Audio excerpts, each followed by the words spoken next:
chega Deus. Se você vai para frente, Deus vai.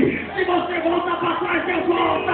Aonde você pisa, Ele vai pisando com você.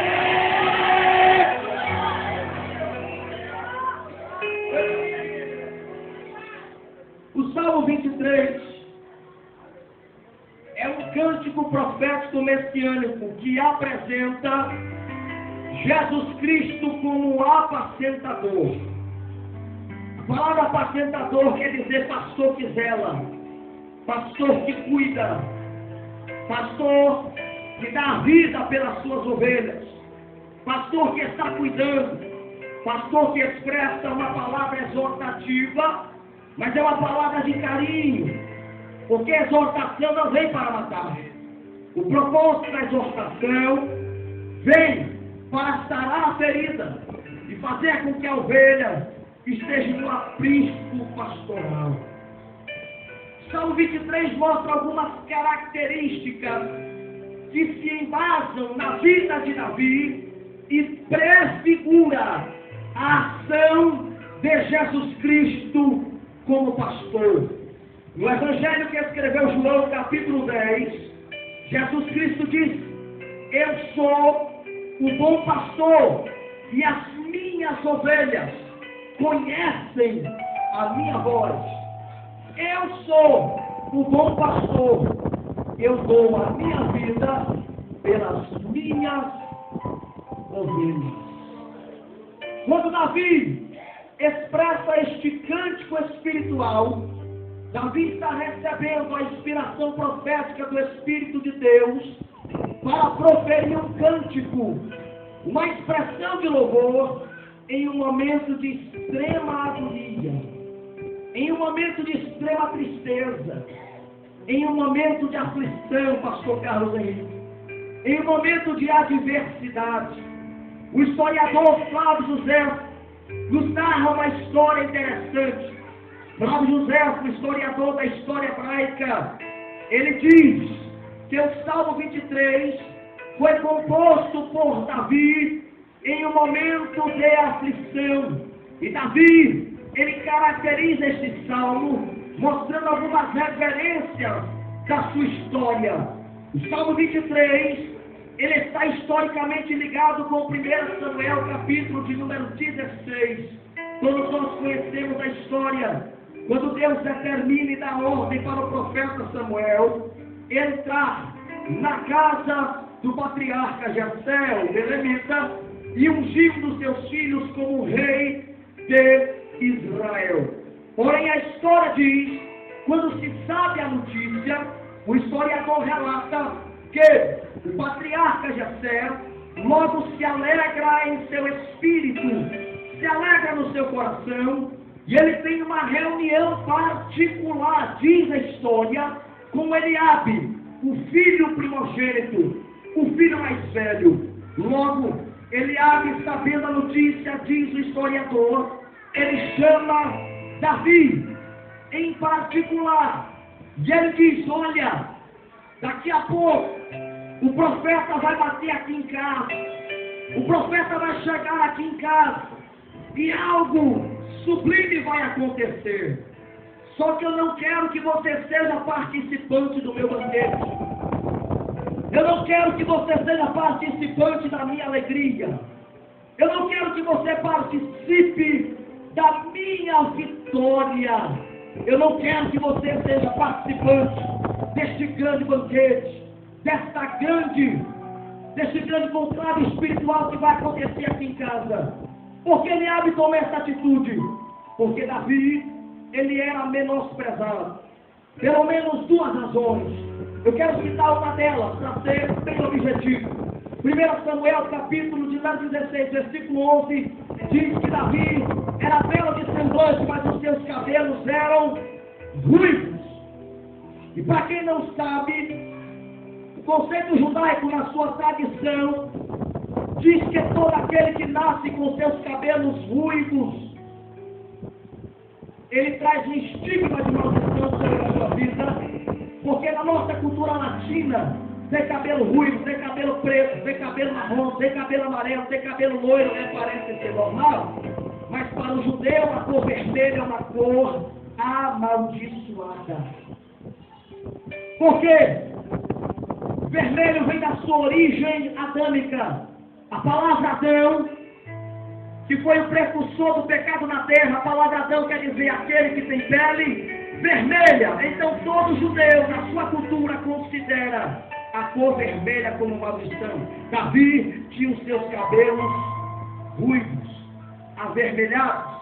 Então aonde Davi passava, todo mundo que olhava para ele dizia: lá vai o homem que traz a estigma da maldição na sua genética, na sua vida, na sua história. Eliabe diz: eu não quero que na minha festa, no meu banquete, na minha unção, tenha a participância de alguém que tem sobre si o estigma. Maldito, você não é bem-vindo aqui. A história diz que Davi se sente humilhado, Davi se sente desprezado, Davi se sente afrontado, rejeitado. E deixa eu perguntar para alguém aqui, quem nunca passou por uma humilhação na vida? Quem nunca foi desprezado? Quem nunca foi rejeitado? Quem aqui nunca foi afrontado por uma palavra que talvez entrou no seu coração e gerou um complexo de inferioridade em você? E você acha que você é pior que todo mundo, que você não presta? Sabe o que Davi fez? Davi tomou uma atitude com a mesma roupa que ele estava. Ele pensa consigo, diz um livro histórico: já que os meus irmãos me rejeitaram, já que os meus irmãos me desprezaram, eu vou para um lugar onde lá o Senhor bem aceito. Eu vou apacentar as ovelhas do meu pai. A Bíblia diz que ele sai pelo caminho. Ele está andando. E o historiador diz que ele recebe a inspiração de Deus para compor o primeiro verso do Salmo 23. Enquanto ele está andando, ele libera um cântico espiritual. Prepare-se para lá. Ele está caminhando. E na medida em que ele caminha em direção às ovelhas, ele canta e diz: Adonai Roi, lo restai. Adonai Roi, lo restai. O Senhor é meu pastor, e nada me faltará.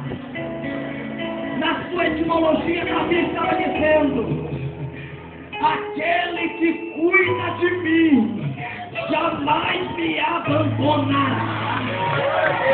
Aquele que me sustenta jamais me rejeitará.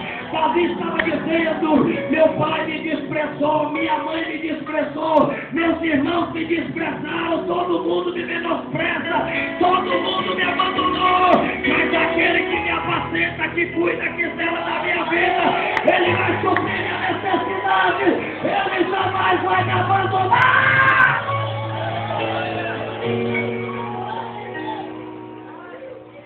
Ele está dizendo: aonde eu for, ele vai cuidar de mim.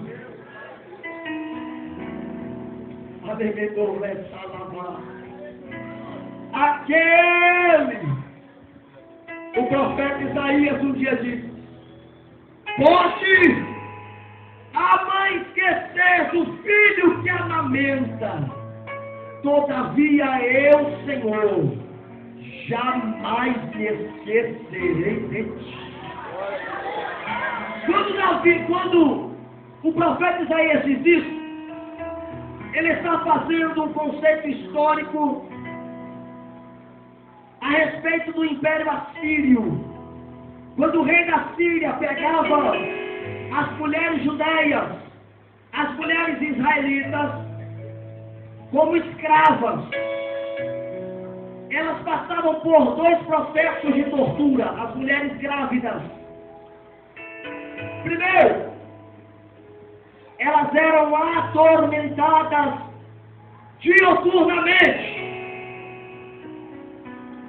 Segundo, quando a mulher estava no processo de 9 meses, eles pegavam as mulheres à força, levavam as mulheres até o guardiões das armas do exército assírio. Ele trabalhava como ouriço, preparando as armas do fogo. Então ele pegava as mulheres pregadoras e perguntava: qual vai ser o nome do teu filho? Qual vai ser o nome da tua criança? Vamos supor que ela dissesse: o nome da minha criança vai ser Isaac. O nome da minha criança vai ser João. O nome da minha criança vai ser Mauro, vai ser... Ele então pegava